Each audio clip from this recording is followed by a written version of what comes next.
Given the return of a certain other magical girl show, I feel it's time for us to cover the sweets and animal-themed Kirakira Precure. Kirakira Precure was the first season to air on widescreen, and it shows. Everyone's got such volume in the hair and outfits. This is the most different a team has felt in ages.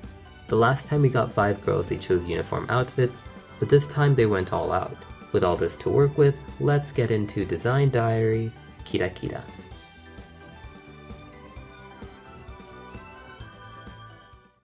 Our main character is Ichiko Sami, based off rabbits and strawberries. Combining two themes allows the design to be chock full of detail. Cure Whip has large bulbous hair which bounces around at the fight scenes. The sheer size muddies the silhouette, so she's got big white rabbit ears to help.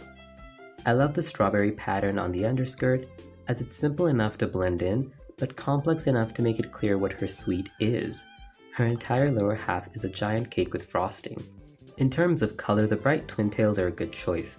It makes magenta her main color, which is great. As a result, her outfit is very pale pink, and there's lots of white accents. It's a very balanced design with a clear color and white boundaries to keep the dress readable. I love orange hair on a lead, and the consistency of strawberry accessories. Best outfit's the original. The best alternate hairstyle is definitely the one from episode 16. It looks great wound up. The Kirapati uniforms are pretty similar to her Cure form, so I won't be bringing them up past this point. Himari is our second character, and she's got a much more toned down design. She's shy and gentle with a really dull wardrobe. Her clothes swallow her up, which is appropriate since she's shy and often makes herself small. All of her outfits cover her up and feature wide bottoms. It's a small detail that really helps sell her character.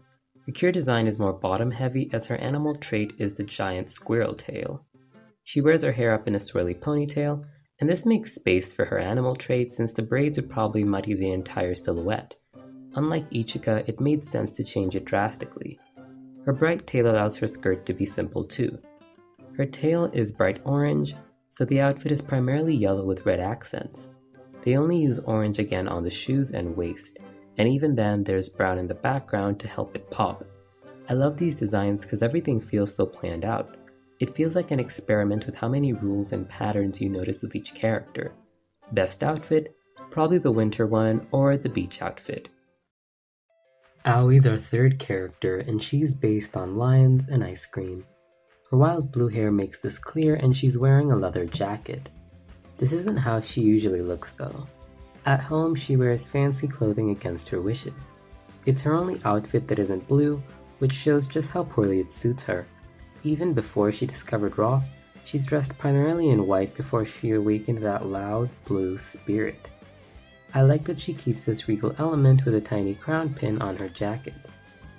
Her Cure form is a half and half split between her two selves, the leather jacket from Rock, with the crown and skirt feeling more princessy.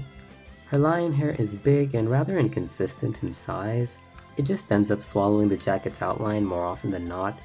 I like the wintry puff collar, and maybe some more white would help the jacket stand out. I think they gave her some yellow on the sleeves and gloves to help her arms stand out during combat. Overall, there's just too much blue in the top half, it's a mess. Thankfully, Gelato's lower half is much better. It uses white strips to resemble ice cream, but it also looks like it's ripped, which suits her rebellious personality. I don't think the asymmetrical socks add anything though. A bit of a mixed bag overall. I didn't even see her ears at first. The design clearly needed some extra work.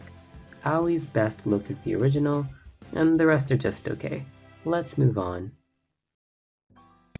Yukari is our fourth character, who's based on cats and macarons. Right away I'm drawn to her eyes, which are much narrower than the rest. It gives her a slight glint with how shiny the eyes are drawn this season. Now onto her Cure form. She's got long flowing purple hair, while her outfit's a more saturated shade. The macaron design easily lends itself to being a skirt and is rather simple. I do appreciate the white gloves which stand out to keep her arms visible, and the strong purple on the shoes. Since most of her silhouette is hair, I imagine they gave her these ribbons to make her movement a little more interesting. Her civilian outfits are rather formal, adding a touch of maturity, and my favorite's probably the casual outfit from the movie. Akira's the fifth member and she's based on chocolate and dogs. Her eyes are narrow too, but there's more white in them compared to Yukari. This is probably the shortest hair we've seen a Cure have in civilian form. Cure Chocolat uses red and brown to make a rich saturated design. I love the chocolate cape which can take up space since our hair is so short. I also love the use of squares on the sleeves and the chocolate dripping on the hats and boots. I love all of her outfits from the movie one to the winter one, and even her only dress in the show. To tie our girls together, they've each got gloves, paw shoes, a tail, and animal ears. They also have their sweets on their heads. I like the patisserie outfit that serves as a base for the top. You can see the buttons on the bodice for each girl.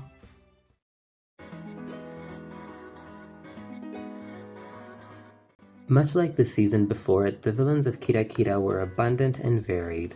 Let's just skip the fairies. Julio's our stylish Kirakiraru thief. He's got a black cape and mask as well as a dark sprig of holly. I love that once he's purified he gets the golden buttons. It ties him to the rest of the team. What his design really reminds me of is the 6th Ranger. It should have been obvious these were twins at the time, but I wasn't very smart at that age.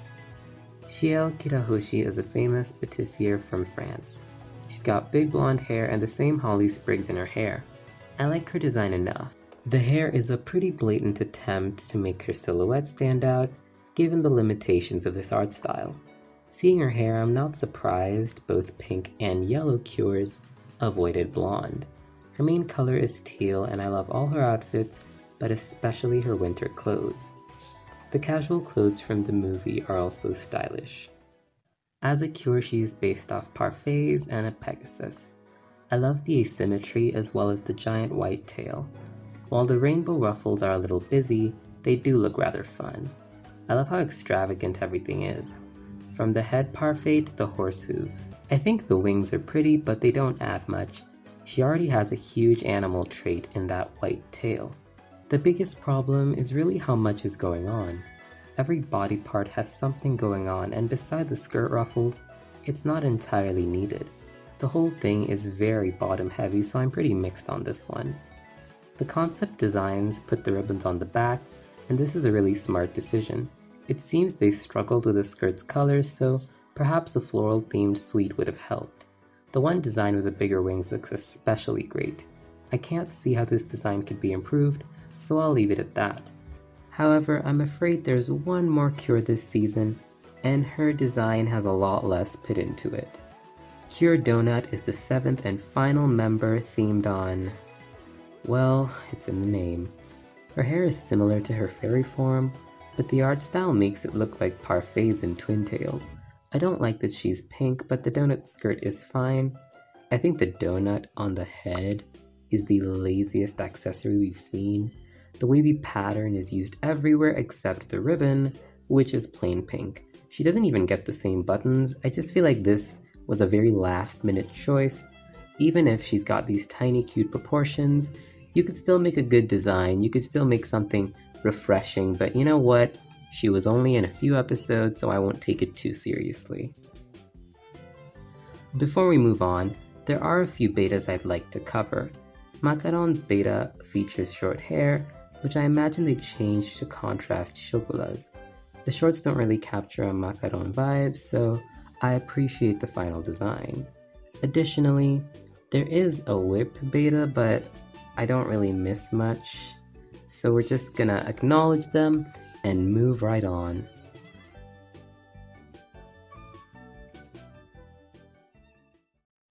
The mascots this season are even vaguer than Puff being a dog, since they all use the cotton candy hair that really obscures what they're based off of. Pecorin gets hit worst with her big forehead. I've heard some people say she looks like an old man, and I can see it. She's really just a blob with a bib and some side hair. Shoto is a bit more interesting with the rags on the cake head. It's a lot more blunt in terms of theming, but at least it stands out. The old man vibe feels more intentional here, as it suits him being a soul without a body. Kirarin has better hair too, with a more distinct hairstyle and cuter puffs.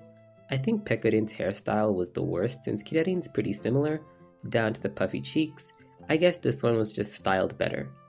The monsters for the first 10 episodes are cute enough, but I don't think their designs warrant comments. They feel very much like throwaway villains, so we won't focus on them.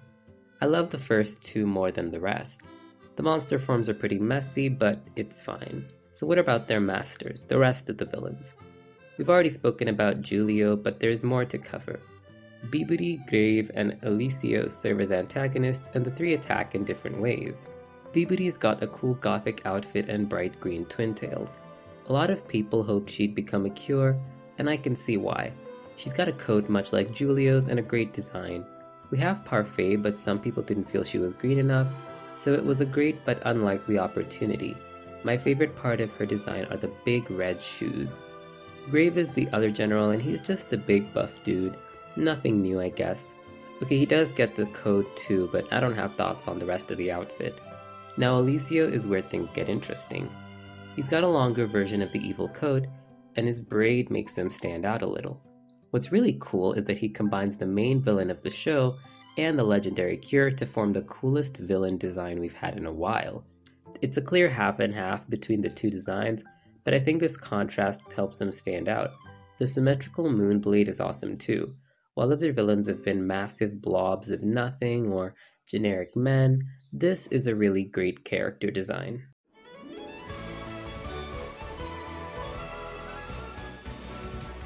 Cure Mode Decoration is a fun light tune for our girls to transform to. It's also a great preview for the music in this series. My favorite part of these transformations is how the girls create their outfits. Whipped cream, chocolate, and ice cream form them. It's a creative change to the usual light shows we get.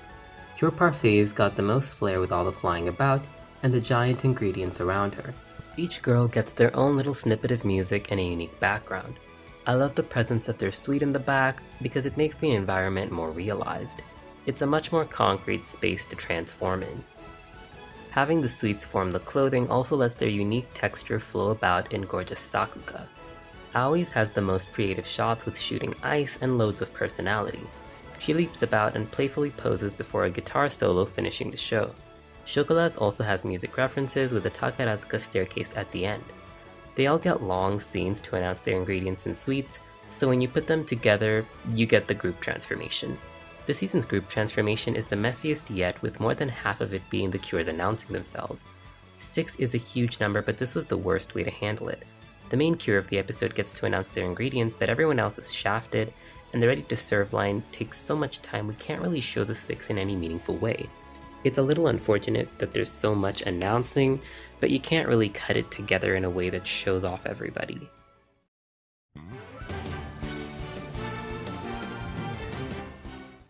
Now, as a response to the backlash from Go Princess violence, the girls fight with Kirakira. They do get some combat skills though. Gelato gets ice fists and Chocolat gets a chocolate sword. Outside these though, there's no real combat till near the end. So what about their attacks? When using the candy rods, the girls all get some basic finishers, and these range from campy to physical. There are some misses like Custard Illusion, which does something, but overall, these were dark times for all aspects of combat. The group attack is a lot more fun though, as they go through the steps of baking as a team. All these dynamic shots make a rather simple process seem larger than life and exciting. I know I kinda shit on the solo attacks, but it is pretty good stuff when all they can do is mold batter into different forms. Once Shiel shows up, she brings the most fun weapon so far, the Rainbow Ribbon. The music's fun and energetic as she makes a parfait all alone, almost topping the group's efforts. I think the entire sequence is the most fun I've seen a Cure have during an attack, and the angles have a lot to do with that. The ribbon lets her twirl while forming the parfait. After seeing this, I kinda understand why she needed to fly. It's an attack that takes full advantage of her theming. Once they get the Kirakira Creamer, the girls use Animal Go Round. We start with a unique cycle through each Cure, and then the crystal animals grow to let them ride the merry-go-round. It's a creative motion that uses the animal theme, since merry-go-rounds usually have animal seats. Finally, in episode 40 they get their final attack and power-ups. Fantastic Animal. Let's cover the new forms first. They get longer dresses and bigger headpieces. I love Whips because the deep red accents work wonders for her design, and Pudding looks like a real fairy tale squirrel. Gelatos is something. They're not all great. I think macarons is classy, just doubling up the skirt, but Chocola's dripping yellow reminds me of Hot Wheels more than anything. Parfait is the most ambitious change and I can't help but love it. I usually hate power-ups that just add volume to the dress, but these are a bit of a mixed bag. The designs are varied and complex, so I wasn't expecting too much, but this is nice. There's a few hits and misses, but at least it's exciting. Now let's talk about a bad power-up. The movie power-ups are a lazy choice from a bygone era. Even the All-Stars power-ups were better than this. They just make them lighter and add wings. Parfait's is especially silly by just doubling the wings and ruffles to create this. It's not bad, it's just unambitious. At least in Go Princess, they got a different animated attack and a unique thematic power-up. We could have had that, but the less said about the movie, the better. Overall, Kirakira was a big step forward for the designs. Without this season, we might not have the unique designs future seasons used. It started a trend for more diversity in outfits, and played with color like no other. With that said, we've reached the end of this design diary. Much like Mahotsukai, there wasn't much to cover here, but I will admit, I'm excited to have come this far and I appreciate all your support. With that said, I'll see you guys next time.